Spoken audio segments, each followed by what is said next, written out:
मृत्यु के बाद आत्मा का क्या होता है, इसका विस्तृत वर्णन गरुड़ पुराण में किया गया है। गरुड़ पुराण को सर्वप्रथम भगवान विष्णु जी अपने प्रिय सेवक गरुड़ जी को सुनाया था और गरुड़ जी के नाम से ही यह पुराण विख्यात हुआ। इस गरुड़ पुराण में भगवान विष्णु जी गरुड़ जी से मनुष्य के मृत्यु के बाद की स्थिति के बारे में बता रहे हैं। भगवान विष्णु कह रहे हैं, मृत्यु के 13वें दिन श्राद्ध कृत एवं गरुड़ पुराण के श्रवण के पश्चात वह जीव तुम्हारे द्वारा पकड़े गए सर्प के समान यमदूतों के द्वारा पकड़ लिया जाता है और पकड़े गए बंदर के समान अकेला ही उसे यमलोक के मार्ग पर चलना पड़ता है। उसके बाद वायु के द्वारा अग्रसारित वह जीव दूसरे शरीर में प्रविष्ट होता है।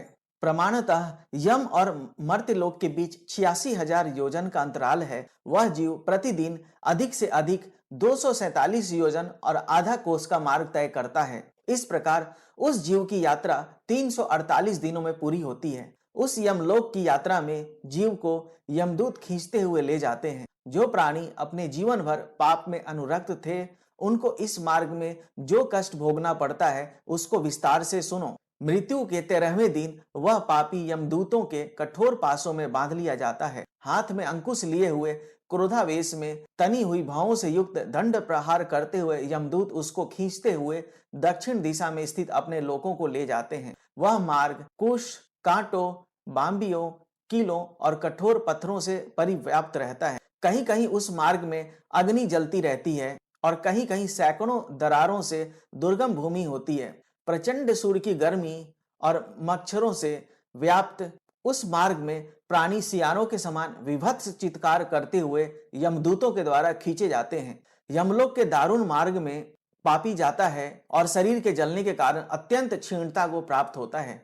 अपने कर्मानुसार विभिन्न जंतुओं के द्वारा अंगों के खाए जाने, भेदन एवं छेदन किए जाने के कारण जीव अत्यधिक दारुण दुख प्राप्त करता है। जीव अपने कर्मानुसार दूसरे शरीर को प्राप्त करके यमलोक में नाना प्रकार का कष्ट भोगता है। यमलोक के इस मार्ग में 16 पुर पड़ते हैं। उनके विषयों में भी सुनो। याम्य, सौरीपुर, नगेंद्र भवन, गंधर्वपुर, शैलागम, कौन, क्रूरपुर, विचित्र भवन, ब्रह्मपद, दुखद, नाना क्रंदपुर, सुतप्त भवन, रौद्र, मयूर वसन, सीताढ़य और बहुभीति, ये 16 पुर हैं। भयंकर होने से यह दूरदर्शन है। याम्यपुर के मार्ग में प्रविष्ट होकर जीव हे पुत्र मेरी रक्षा करो ऐसा करुण क्रंदन करता हुआ अपने द्वारा किए गए पापों का स्मरण करता है और 18वें दिन वह यमराज के उस नगर में पहुंच जाता है। वहां पुष्पभ्रदा नामक नदी प्रवाहित होती है। वहां देखने में अत्यंत सुंदर वट वृक्ष हैं, जहां पर जीव विश्राम करना चाहता है, किंतु यमदूत उसको वहां विश्राम नहीं करने देते। उसके पुत्रों के द्वारा स्नेह पूर्वक अथवा अन्य किसी के द्वारा कृपा पूर्वक पृथ्वी पर जो मासिक पिंडदान दिया जाता है, उसी को वह वहां पर खाता है।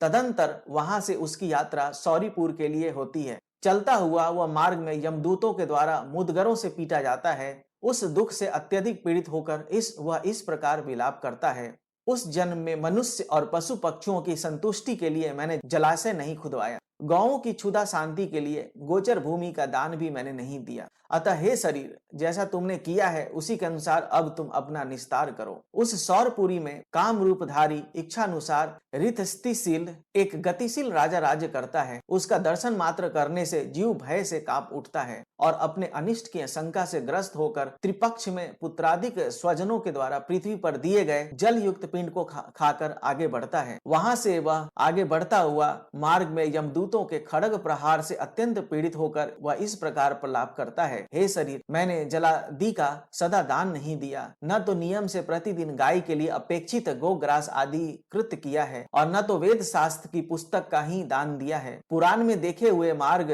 तीर्थ यात्रा आदि का मैंने सेवन नहीं किया है, इसलिए जैसा तुमने किया है उसी में अपना निस्तार करो। इसके बाद जीव नगेंद्र नगर में जाता है। वहां पर वह अपने बंधु बांधवों के द्वारा दूसरे महीने में दिए गए अन्न को खाकर आगे की ओर प्रस्थान करता है। चलते हुए उसके उसके ऊपर यमदूतों द्वारा कृपाण की पुठियों से प्रहार किए जाने पर वह इस प्रकार प्रलाप करता है, बहुत बड़े पुण्यों को करने के पश्चात मुझे मनुष्य योनि प्राप्त हुई थी, किंतु मुझ मूर्खाधिराज का सब कुछ पराधीन हो गया, अर्थात मनुष्य योनि प्राप्त करके भी मैं कुछ सत्कर्म न कर सका। इस प्रकार विलाप करता हुआ जीव तीसरे मास के पूरा होते ही गंधर्व नगर में पहुंच जाता है। तदंतर समर्पित किए गए तृतीय मासिक पिंड को वहां खाकर वह पुनः आगे की ओर चल देता है। मार्ग में यमदूत उसको कृपाण के अग्रभाग से मारते हैं, जिससे आहत होकर वह पुनः इस प्रकार विलाप करता है, मैंने कोई दान नहीं दिया, अग्नि में आहुति नहीं डाली और न तो हिमालय की गुफा में जाकर तप ही किया है। अरे मैं तो इतना नीच हूँ कि गंगा के परम पवित्र जल का भी सेवन नहीं किया। इसलिए हे शरीर, जैसा तुमने कर्म किया है उसी के अनुसार अपना निस्तार करो। हे पक्षिण, चौथे मास में जीव सैलागमपुर पहुंच जाता है।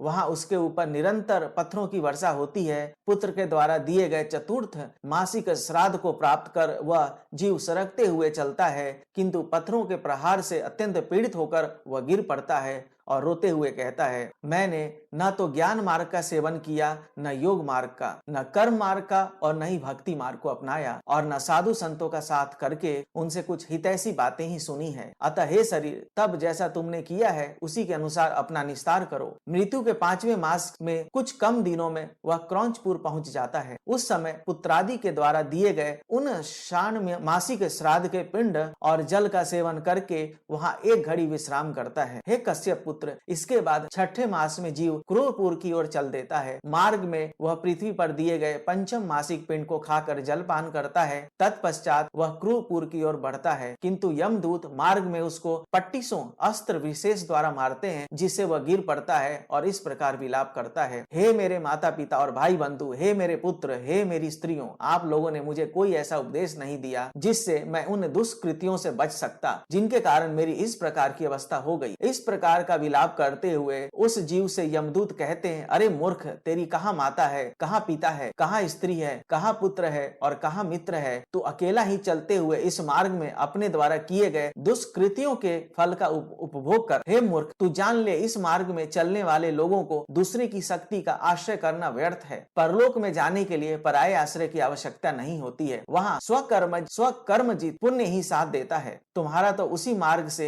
गमन निश्चित है जिस मार्ग में किसी क्रय विक्रय के द्वारा भी अपेक्षित सुख साधन का संग्रह नहीं किया जा सकता। इसके बाद वह जीव विचित्र नगर के लिए चल देता है। रास्ते में यमदूत उसको शूल के प्रहार से आहत कर देते हैं, जिसके कारण वह दुखित होकर इस प्रकार विलाप करता है, हाय मैं कहाँ चल रहा हूँ, मैं तो निश्चित ही अब जीवित नहीं रहना चाहता, फिर भी जीवित हूँ, मरे हुए प्राणी की मृत्यु पुनः नहीं होती। इस प्रकार का विलाप करता हुआ वह जीव यातना शरीर को धारण करके विचित्र नगर में जाता है, जहाँ पर विचित्र नाम का राजा राज्य करता है। वहां पर वह शान मासिक पिंड से अपनी क्षुधा को शांत कर आगे आने वाले नगर की ओर चल देता है। मार्ग में यमदूत भाले से प्रहार करते हैं, जिससे संत्रस्त होकर वह इस प्रकार विलाप करता है, मेरे माता पिता भाई पुत्र कोई है अथवा नहीं है जो इस दुख के सागर में गिरे हुए मुझे पापी का उद्धार कर सके। ऐसा विलाप करता हुआ वह जीव मार्ग में चलता रहता है। उसी मार्ग में तरनी नामक एक नदी पड़ती है, जो 100 योजन चौड़ी है और रक्त तथा पीप से भरी हुई है। जैसे ही मृतक उस नदी के तट पर पहुंचता है, वैसे ही वहां पर नाव वाले मल्लाह आदि उसको देखकर यह कहते हैं कि यदि तुमने वैतरणी गौ का दान दिया है तो इस नाव पर सवार हो जाओ और सुखपूर्वक इस नदी को पार कर लो। जिसने वैतरणी नामक गौ का दान दिया है वही सुखपूर्वक इस नदी को पार कर सकता है। जिस व्यक्ति ने वैतरणी गौ का दान नहीं दिया है उसको नाविक हाथ पकड़कर घसीटते हुए ले जाते हैं। तेज और नुकीली चोंच से कौआ, बगुला तथा उल्लुक नामक पक्षी अपने प्रहार से उसे अत्यंत व्यथित करते हैं। अंत समय आने पर मनुष्यों के लिए वैतरणी दान ही हितकारी है। यदि प्राणी अपने जीवन काल में वैतरणी नामक गौ का दान देता है तो वह गौ समस्त पापों को विनष्ट कर देती है और उसको यमलोक न ले जाकर विष्णु लोक को पहुंचा देती है। 7वां मास आ जाने पर मृतक ब्रह्मपद नामक पुर में आ जाता है। वहां पर सप्तमासिक शोधक पिंड का सेवन करके आगे बढ़ते हुए परिग के आघात से पीड़ित होकर वह इस प्रकार विलाप करता है, हे शरीर, मैंने दान, आहुति, तप, तीर्थ स्थान तथा परोपकार आदि सत्कृत्य जीवन पर्यंत नहीं किया है। हे मूर्ख, अब जैसा तुमने कर्म किया है वैसा ही भोग करो।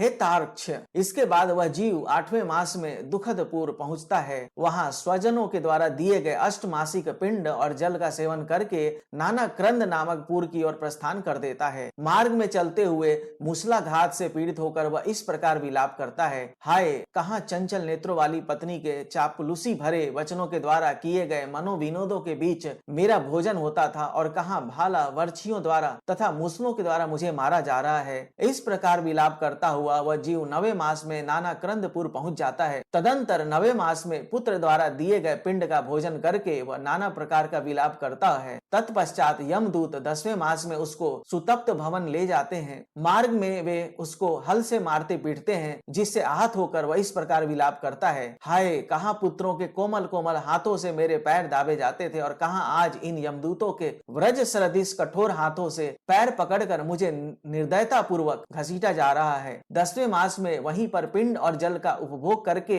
वह जीव पुनः आगे की ओर सरकने लगता है। 11वां मास पूर्ण होते ही वह रौद्रपुर पहुंच जाता है। मार्ग में यमदूत जैसे ही उसकी पीठ पर प्रहार करते हैं, वह चिल्लाते हुए इस प्रकार विलाप करता है, कहाँ मैं रुई से बने हुए अत्यंत कोमल गद्दे पर लेटकर प्रतिक्षण करवटें बदलता था, और कहाँ आज यमदूतों के हाथों से निर्दयता पूर्वक मारी जा रही लाठियों के प्रहार से कटी पीठ से करवट बदल रहा हूँ। इसके पश्चात वह जीव पृथ्वी पर दिए गए जल सहित पिंड को खाकर पयोरवसन नामक नगर की ओर प्रस्थान करता है। रास्ते में यमदूत कुल्हाड़ी से उसके सिर पर प्रहार करते हैं। हताहत होकर वह इस प्रकार का विलाप करता है, हाय कहाँ वृत्तियों के कोमल कोमल हाथों से मेरे सिर पर सुवासित तेल की मालिश होती थी, और कहाँ आज क्रोध से परिपूर्ण यमदूतों के हाथों से मेरे इस सिर पर कुल्हाड़ियों का प्रहार हो रहा है। इस पयोरवसन नामक नगर में वह मृतक उनाब्दिक श्राद्ध का दुख पूर्वक उपभोग करता है। तदंतर वर्ष बीतते ही वह सीताढ़ नगर की ओर चल देता है। मार्ग में बढ़ते हुए उस मृतक की जिह्वा को यमदूत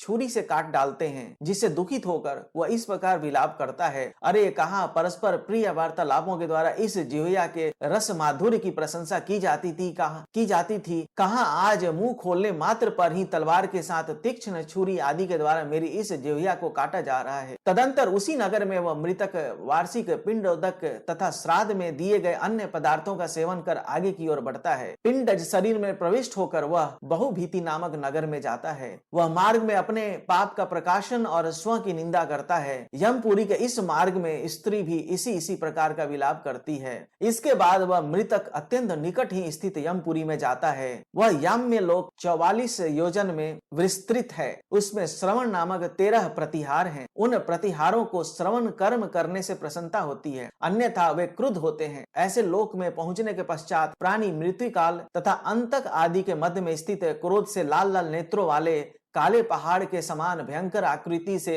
युक्त यमराज को देखता है। विशाल दांतों से उनके मुखमंडल बड़ा ही भयानक लगता है। उनकी भ्रू भंगिमाएं तनी रहती है, जिससे उनकी आकृति भयानक प्रतीत होती है।